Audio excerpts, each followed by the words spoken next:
Good afternoon, everyone, and thank you for joining us on the County of Monterey news briefing for this Wednesday. We want to continue to keep the community aware of what is happening with the recovery related to the Moss Landing Vistra power plant fire. We're very pleased to have Rick Encarnacion. He is with our County of Monterey Environmental Health to give us an update on work that they are doing and what is happening there. Rick, thanks very much for joining us. Thank you, Amelia. Good afternoon, everybody. Rick Encarnacion, Director of Environmental Health, County of Monterey. I'd like to give you a brief update on what we're doing here with the Moss Landing battery incident with Vistra. The U.S. EPA continues to conduct their strict oversight of the cleanup, and that is going on with our coordination. No other updates there, just to let the public know that US EPA is continuing their oversight. Also, with regards to offsite, the County of Monterey is continuing with our community sampling plan. Sampling will actually start on this Thursday. We're working with our state regulatory partners with that to make sure that we have all the right places to go. In the chat, I also included our website, which we're continuously updating. Also, I'm going to put our contact information in case anybody has any complaints or concerns. We still have open lines for that. There's also our GIS map, which we're working on, making sure that we get input from our regulatory stakeholders. We're testing it out. We hope to put that out to the public early next week or late next week or early on the week following that next week. And that information will have our testing information, which is already posted on that webpage, on that page that we have already. But the GIS map will provide a format which will lay it out in map form, so that people could view results as we receive them and as we're getting them. And with that, if there's any questions. Rick, thank you very much. And yes, if anyone has questions for Rick, you're welcome to ask them or you're welcome to put them in chat. Rick, can you remind people about the community sampling project and program that is going to begin this week? People may recall hearing about it, but they may not know exactly what it is. Yes, thank you, Maya.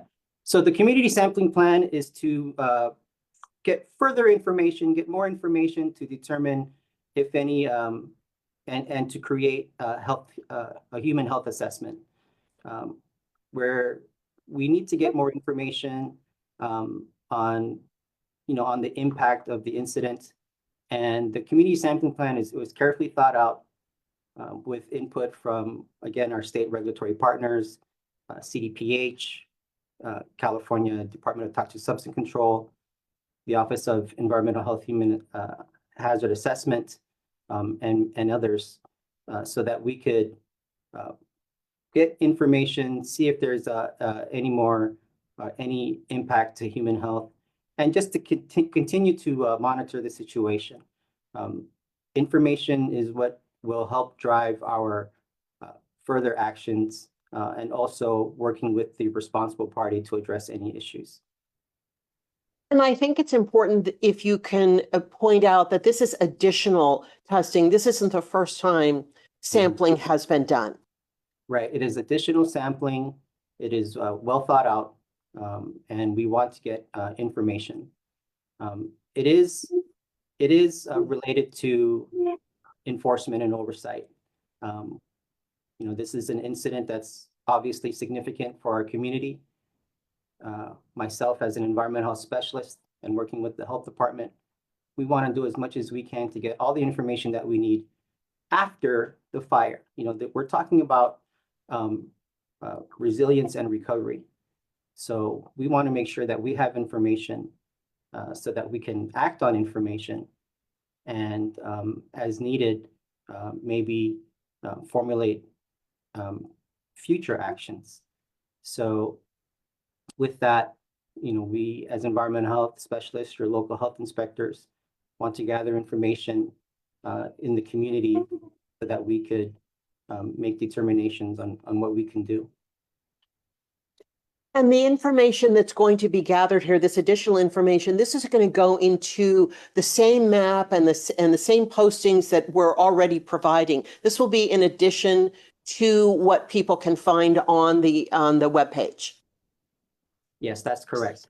It'll be in addition to what's on the webpage, and you know, it's going to be as it is now, a lot of information. And I just want to emphasize again, it's information that needs to be studied, information that may or may not be related to the incident. You know, we're looking at what's out there in the environment.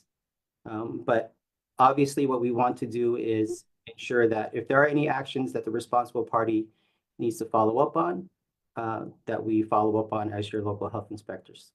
There's a question in the chat says, what kind of sampling are we doing? Soil, water, and where? So the map will show where, and that's, again, we're gonna hopefully push that out in the next couple of weeks. It will mostly be soil samples, and it'll be for elements and chemicals that may be related to and associated with battery fires. Thank you. Any other questions for Rick today before we let him go and go on to our next topic? Seeing none, Rick, thank you very much for giving us this brief but important update. The community still really is looking forward to finding out what is happening. And then we look forward to seeing the GIS map next week. Can't wait. I know you've had a lot of work has gone into that. Yes, yeah. Special thanks to all the people that are working out there. Special thanks to the community for being patient. We know it's a very to be honest, it's a very stressful situation, but I want the public to know and to reassure the public, as the Environmental Health Bureau, as your local health inspectors, we're not going away. We're here to help. We're here to find out information, and we're here to help to follow through. Rick, thank you very much, and we'll see you soon. Thank you. Now, on to our next topic. As part of Mental Health Awareness Month, our behavioral health clinics here in Monterey County are holding a series of open houses, for the community. There'll be information about resources. Staff will be available at the clinics to answer questions. This is a great opportunity to find out what services and resources are available for all of us, people of all ages. We're very pleased to have Melanie Rhodes, who is the Bureau Chief for our Behavioral Health Bureau at the County Health Department, to tell us more about these open houses and how people can participate. Hi, Melanie. Hi, good afternoon, and thanks for having me today. And as you said, yes, May is Mental Health Awareness Month. And so it's really a time to reflect, to connect, and to inspire hope. And to lift up the voices of communities that have too often been left out of the conversation, and to remind everyone that mental health is essential and support is possible. Mental health is health. And, when we think about health, so often we think about physical health, but it also encompasses our mental well-being as well. So including that in the conversation.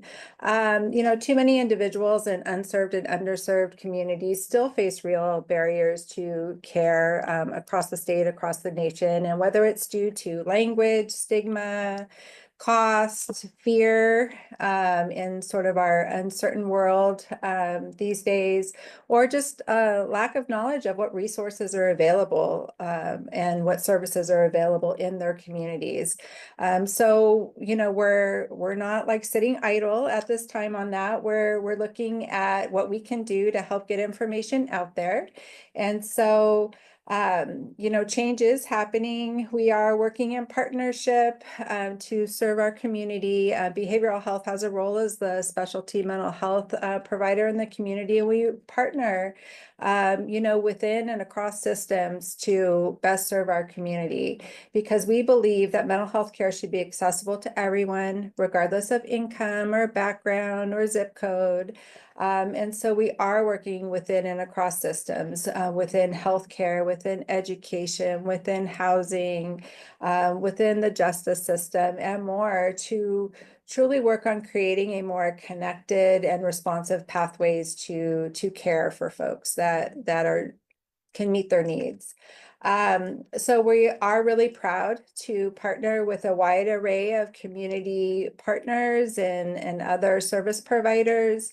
And so we together are able to work on expanding access, reaching people in new ways, connecting, building trust across our communities. And this work is only possible through collaboration. There's so much need. Behavioral health alone in last fiscal year, 23-24, served over 13,000 people in our specialty mental health system of care. And so, and that's just like our part of the work. That's not including our managed care plan partners and others in the private sector. So there's a lot of need out there. And so, it's only through working together and in collaboration that we're, able to work in alignment of our efforts and that we can truly multiply our impact and being able to make a difference in this area and bring hope to those who are most in need of it. And so today we invite everybody to be a part of our shared mission and part of the conversation. And this month, especially, and throughout the year, but especially this month, to really shine the light on this and to move forward with purpose and compassion and ensure that mental health care truly reaches every community, every person, every time that it's needed. So in celebration of this month and just increasing overall mental health awareness, we're inviting folks who are interested in learning more about behavioral health resources, as well as other community services and supports, to visit one of our regional access clinics. We have clinics, regional access clinics available in Marina, Salinas, Soledad, and King City. And we've set aside some designated time on certain days throughout the month and different days and dates to really have our staff available to just be there and welcoming the community and to answer questions, provide information on resources and our programs and services and different things. Additionally, in honor of our 1-year anniversary of our LSL Integrated Health Center on North Sanborn Road in Salinas, Behavioral Health will be hosting a more robust resource fair and tabling event on May 21st from 4 to 6 p.m. in the community room over at that location. And we invite folks to come in. We'll have different partners and, providers of services in the community to be on hand as well to answer questions about their program and available resources. And I see those flyers have been dropped into the chat regarding all of this for your reference. And we will also be posting this on our website and getting it out through social media. So we have a few other flyers with just some really important numbers that we always try to push out in terms of, if folks are in crisis or needing to reach out, some of our 24/7 numbers that are available for support, as well as how to reach out, and reminder about 988, and also, all of the community crisis line and all of that as well. So thanks for having me today, and let me share all this exciting stuff with you.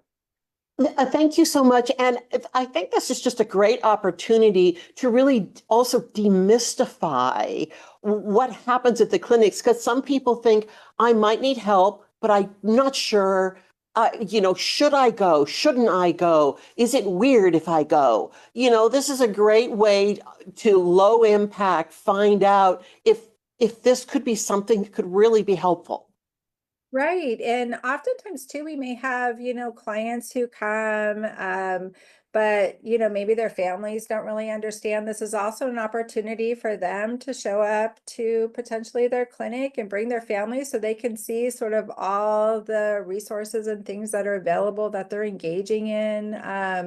And yeah, like you said, very low barrier. If anybody has any curiosity about behavioral health services or anything, and, lots of informational material will be available as well, and as well as our staff, just to, have a conversation. And congratulations also on the 1 year anniversary out at North Sanborn. That was really a monumental achievement to get that facility open. And I'm wondering if you could just talk a little bit about what it has done in terms of providing easy access service in a large community. Sure. It's really been that opportunity for us as an integrated clinic to have that integrated clinic where we have clinic services available on site as well as behavioral health services. And predominantly we have our children and youth services based out of that location, but all of our locations, have that access component to it so folks can walk in and speak to somebody and get sort of triaged or whatever for any issues that are coming up and like pointed in the right direction, right, and connected to the services, appropriate services that they need. So having it there in the community, we have a great community room there as well, and which we're going to be using for this event. I know over there we also have it's one of the sites for food distribution in the community, so we're really wanting to embrace that idea of it being sort of that welcoming space where folks can come and access services, whether that's behavioral health or other services. And if you could tell us when these, the flyers are in the chat, but I'm not sure if anyone has the ability to share them on the screen. When are these open houses beginning? Sure, they're starting next week, and I'm going to ask my counterpart Sandra if she wouldn't mind sharing the ones, sharing screen and showing that right now. Yes, they're starting next week. We're going to be having then next week, I believe, what is it, the 14th and the 15th at different locations. Oops. Well, we know they're on Zoom. Sorry about that. Yeah, it's let me bring it up here. So we have,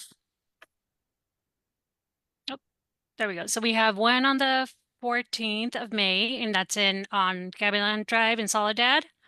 One on the 15th, and that's here in Salinas over on Constitution. And let's see, we have one on the 21st of May, 1 to 3 over in Marina. And one on the 28th, I believe it is, in King City. So all those dates are wrong. Yeah, I'm gonna have to.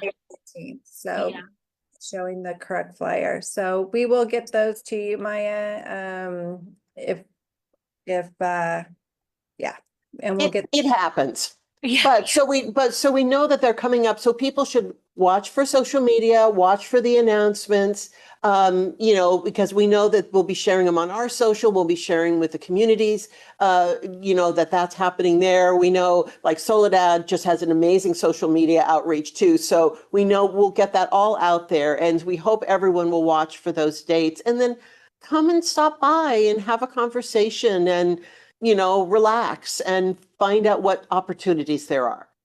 Yeah, and actually at our event that's going to be happening on the 21st from 4 to 6 at the Alisal Integrated Health Center, they are going to be also helping folks, practice breathing exercises just to sort of calm and ground and be fully present there. So yes, it is May 14th in Soledad from 1 to 3, May 15th in Salinas at our Access Clinic on the campus of Natividad Hospital there in Building 400 from 1 to 3. May 21st, we have 2 events. So there will be the 1 to 3 Regional Access Clinic in Marina.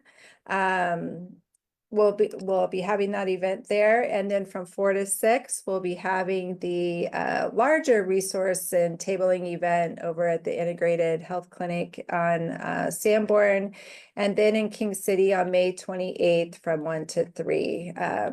And we will I'm looking at the correct flyer on my screen right now, so we will share those with you. Thank you. And I'll come for the breathing alone. That's I tell you that if people don't know, it may seem like such a small thing, but to have somebody show you how to relax is a gift. So Come for the refreshments and breathing. Exactly. Thank you, Melanie, very much for being here, and we look forward to all these open houses. Great. Thank you so much.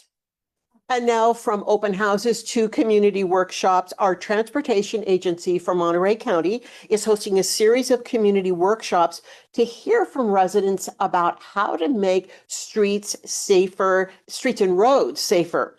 This is a great opportunity for everybody to provide their input. We're very pleased to have Amelia Conlen, who's a senior transportation planner for TAMC, here to talk about it. Hi, Amelia. Thanks for being here. Hello, thank you so much for having me. Let me go into presentation mode here. Can you guys see my screen okay? We can. Great. So as you said, my name is Amelia Conlen. I'm a transportation planner with the Transportation Agency for Monterey County, or TAMC. And there are two projects that I'm here to talk to you about today. And the first is the Monterey County Regional Vision Zero Action Plan. And this is a plan that we're working on that is geared towards eliminating severe injuries and fatalities on Monterey County roadways. We do, unfortunately, on average, have someone who is seriously injured or killed nearly every day on our roadways. And so that's what we are aiming to address with this plan. And the plan will identify the areas with the highest safety needs in Monterey County, and it will also identify recommendations to improve safety on our roadways. And TAMC is partnering with 9 cities in Monterey County, as well as the County of Monterey, on this plan. And so we would love to hear from members of the public about safety concerns that you would like to see addressed in this plan. And there are 2 ways for folks to provide input. The first is to attend one of our community workshops that are coming up over the next 3 weeks. And those are listed here on the screen, as well as on our website. And you can scan the QR code or visit the link to find those. And these workshops are open to anyone who lives in Monterey County. And you are welcome to share safety issues at the workshops for any area of the county. So people who live in unincorporated areas of the county outside of these cities are still welcome to attend and share their feedback. And you can also visit our website to take a survey or make a comment on an interactive map to share areas where you have safety concerns that you would like to see addressed in the plan.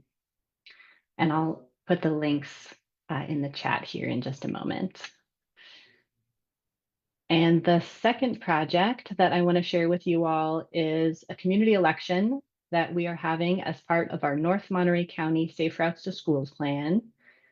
And TAMC is providing $1 million to build projects that improve safety near schools in North Monterey County. And that includes Pajaro, Las Lomas, Prunedale, Castroville, and other unincorporated areas. And the election is going for just a few more days through May 10th. And you can scan the QR code here or visit our website to learn more about the projects on the ballot and vote. And anyone who lives in North Monterey County, who works in North Monterey County, or has kids in school in North Monterey County, if you're over the age of 12, is welcome to cast your vote. And we're working with a steering committee made up of community members in North County who have been designing this process, and we will be announcing the winning projects this summer. So that is it for me, and thank you so much for the opportunity. Well, these are fantastic projects, and it's really a great opportunity. If people have not had the opportunity to provide input on a project, they don't know what they're missing, because you can drive along the roads and you can say somebody should do something, but now you have the chance to say what that somebody should be doing, right? That's right. Yes. Yeah, and we do hear safety concerns from community members throughout the county. And so this is a way to pull all of that input together and really identify the areas with the most traffic collisions in Monterey County and identify some solutions. And having the Vision Zero plan in place helps the county, helps our cities secure grant funding in the future to actually construct these safety improvements. So that's what we're aiming to do with this plan. So as a reminder to people, there are 3 ways to participate in the Vision Zero, the Zero Vision, which wouldn't it be great to have days where you had no dangerous or serious impact to somebody on the roadways, wouldn't it be great to have one day when nothing happened? They can go to the workshops, they can go online and leave a comment, and then they can take the survey. So those are 3 ways, and that's county-wide, not just North County, but throughout the county. That's correct. Yeah. So I just put the link to the Vision Zero plan in the chat, and I'll put the link to the North Monterey County election as well.